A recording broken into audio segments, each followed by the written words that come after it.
भय प्रगट कृपाला दीन दयाला कौसल्या हितकारी हरसित महतारी मुनि मनहारी अद्भुत रूप विचारी लोचन अभिरामा तनु घन श्यामा निज आयुध भुज चारी भूषण वनमाला नैन विशाला शोभा सिंधु खरारी कह दुई कर जोरी स्तुति तोरी केहि विधि करओ अनंता माया गुण ज्ञाना तीत माना वेद पुराण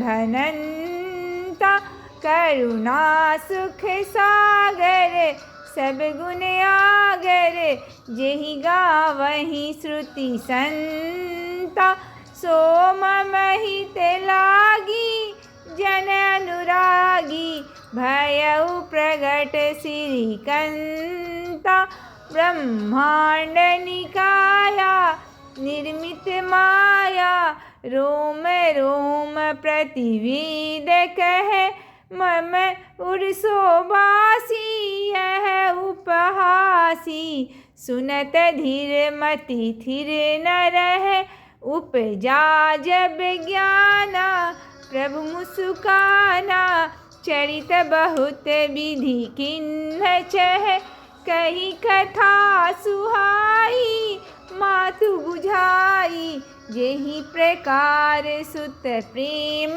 लह माता पुनि बोली सोमति डोली तजहु तात यह रूपा की जैसी सुलीला अति प्रिय शीला यह सुख परम अनूपा सुनि वचन सुजाना रोदन ठाना होई बालक सुर भूपा यह चरित जगावहि हरिपद पावहि तेन परहि भवकूपा विप्रधेनु सुर संदहिता लीन मनुज अवतार निज इच्छा निर्मित तनु माया गुण गोपाल सियावर रामचंद्र की जय पवन सुत हनुमान की जय। हे दीनों पर दया करने वाले कौशल्या जी के हितकारी कृपालु प्रभु प्रकट हुए। मुनियों के मन को हरने वाले उनके अद्भुत रूप का विचार करके माता हर्ष से भर गई। नेत्रों को आनंद देने वाला मेघ के समान श्याम शरीर था। चारों भुजाओं में अपने खास आयुध धारण किए हुए थे। दिव्य आभूषण और वनमाला पहने हुए थे। बड़े बड़े नेत्र थे। इस प्रकार शोभा के समुद्र तथा खर राक्षस को मारने वाले भगवान प्रकट हुए।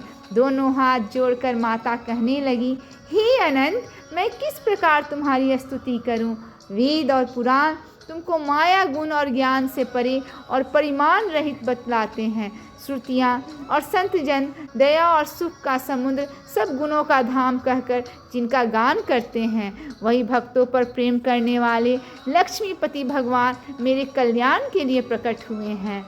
वेद कहते हैं, तुम्हारे प्रत्येक रोम में माया के रचे हुए अनेकों ब्रह्मांडों के समूह हैं। वे तुम मेरे गर्भ में रहे। इस हंसी की बात के सुनकर भी धीर विवेकी पुरुषों की बुद्धि भी स्थिर नहीं रहती है, विचलित हो जाती है। जब माता को ज्ञान उत्पन्न हुआ तब प्रभु मुस्कुराए। वे बहुत प्रकार के चरित्र कहना चाहते थे, अतः उन्होंने पूर्व जन्म की सुंदर कथा कहकर माता को समझाया, जिससे उन्हें पुत्र का वात्सल्य प्रेम प्राप्त हो, भगवान के प्रति पुत्र भाव हो जाए।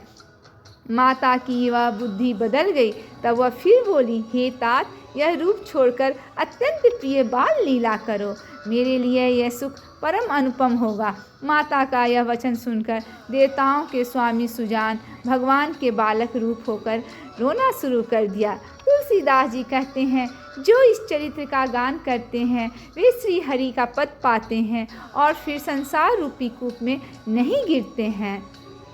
ब्राह्मण, गौ, देवता और संतों के लिए भगवान ने मनुष्य का अवतार लिया।